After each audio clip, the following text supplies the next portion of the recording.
এ পর্যায়ে বক্তব্য রাখবেন আজকের সভার মাননীয় প্রধান অতিথি মাননীয় এমপি মহোদয় ঢাকা 19 জনাব সাইফুল ইসলাম ভাই।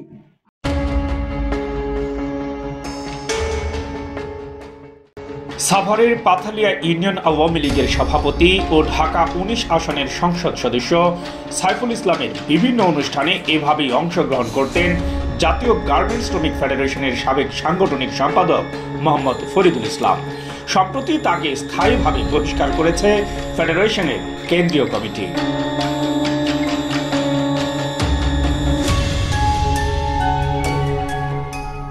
পহেলা জুলাই 2025 তারিখে প্রেরিত এক চিঠিতে জানানো হয় ক্ষমতার অপব্যবহার, ঘুষ গ্রহণ, শ্রমিক নেতাদের হয়রানি এবং গার্মেন্টস ইউনিয়ন ধ্বংস সহ 13টি গুরুতর অভিযোগে তিনি অভিযুক্ত।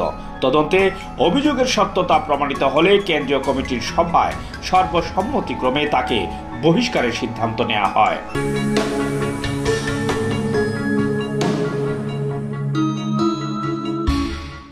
তবে এসব অভিযোগ অস্বীকার করেন ফরিদুল। তার বিরুদ্ধে যেসব কথা বলছে বা যেসব লেখালেখি করছে এগুলো প্রভাবিত হবে। আচ্ছা, এটা কোনো ভিত্তিহীন। তারা যে তদন্ত করবে, তদন্তে আমাকে টাকাও খায় নাই। ঠিক আছে, আমি নিজের থেকে ওই সংগঠন ছেড়ে চলে আসছি। ঠিক আছে, আমি ওই সংগঠনের কার্যক্রম বাদ দিয়ে দিই। সেই আপনি যে সংগঠন থেকে চলে আসছেন, সংগঠনে আমি সভাপতি। আপনি যে সংগঠন থেকে চলে আসছেন সেখানে অ্যাজ পার প্রসিডিউরস আপনি কোনো লিখিত দিয়েছেন যে আমি স্বেচ্ছায় আমার পদ থেকে পদত্যাগ নিলাম? না, আমি লিখিত এই জন্যই দিই নাই, কারণ তারা বলতেছে আমাকে শোকজ করতে, এটা করতে, সেটা করতে। তো আমি আসলে শোকজ লেটার দিচ্ছে বা আমি পাই না, এই জন্য আমি আর লিখিত দিই নাই। যে আমি সংগঠন তাহলে ওরা যত আমাকে রাখবেই না, তাহলে আর আমার দরকার কি, আমি ওদের সাথে যোগাযোগ করবো না। ফরিদুল ইসলাম তানাজ ফ্যাশন সহ একাধিক গার্মেন্টস ইউনিয়নে অনৈতিক হস্তক্ষেপ করে নির্বাচিত শ্রমিক নেতাদের চাকরিচ্যুত করেছেন। তার বিরুদ্ধে অভিযোগ রয়েছে শ্রমিক অসন্তোষ সৃষ্টি করে চাঁদাবাজি করতেন এবং নিজের অনুগতদের দিয়ে কমিটিগুলো নিয়ন্ত্রণ করতেন। তাকে বহিষ্কার করা হয়েছে, তার নামে বেশ কিছু অভিযোগ ছিল। আর অভিযোগগুলো দাখিল করেছে যে তার আমাদের যে আশুলিয়া অঞ্চলে যে ইউনিয়নগুলো আছে, ফ্যাক্টরি লেভেল যে ইউনিয়নগুলো আছে, রেজিস্টার্ড ইউনিয়নের অনেক নেতারা অভিযোগ দিচ্ছে। তারপরে কিছু অভিযোগ আসছে যে আশুলিয়া যে কমিটি ছিল, আশুলিয়া থানা কমিটি, সে থানা কমিটির সভাপতি ছিল আর সেক্রেটারি সহ অন্যরা যারা আছে, আর তার আপন ভাই ছিল জলিল, আব্দুল জলিল নাম ওই কমিটিতে। উনি আর তার ভাই যেহেতু তার ভাই, এই জন্য তার ভাই কোনো মুখ খুলে না, তার বিরুদ্ধে কোনো অভিযোগ করে না, আবার তার ভাই কিন্তু তার পক্ষেও না, এরকম একটা অবস্থা। আর বাদবাকি অন্য যারা নেতা ছিল সমস্ত নেতারাই তার বিরুদ্ধে অভিযোগ তুলছিল।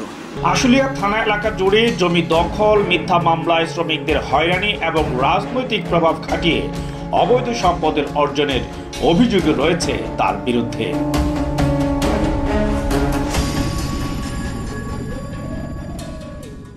ফেডারেশনের নেতারা আরো জানান, ফরিদুলের বিরুদ্ধে অভিযোগের সত্যতার ভিত্তিতেই তাকে বহিষ্কার করা হয়েছে। আমরা সুস্থ তদন্তের জন্য আমরা সভাপতি অথবা সেক্রেটারি কেউই এটা তদন্ত করি নাই। আমরা আমাদের ফেডারেশনের যে সহসভাপতি ছিল তার নাম হলো আলে আক্তারকে প্রদান করে আমরা 7 সদস্য বিশিষ্ট একটা তদন্ত কমিটি করি। আমরা ওই কমিটি তারকে আপনার সুকেস নোটিশ করে, সে কোনো রকম উত্তর দেয় না। তারপরে এরকমভাবে 3টা নোটিশ করা হয়েছে, কোনো একটা নোটিশের উত্তর সে দেয় নাই এবং তাদেরকে ডাকা হয়েছে সরজমিনে কথা বলার জন্য, সে কথাও বলে নাই, কথা বলতে রাজি হয় নাই।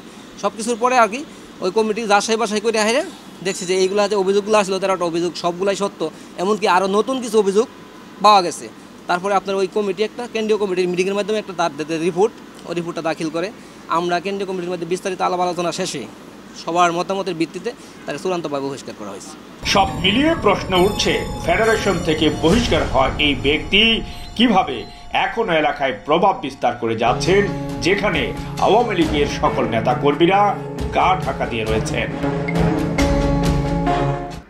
সিরাজুল ইসলাম, আজকের নিউজ 24, ঢাকা।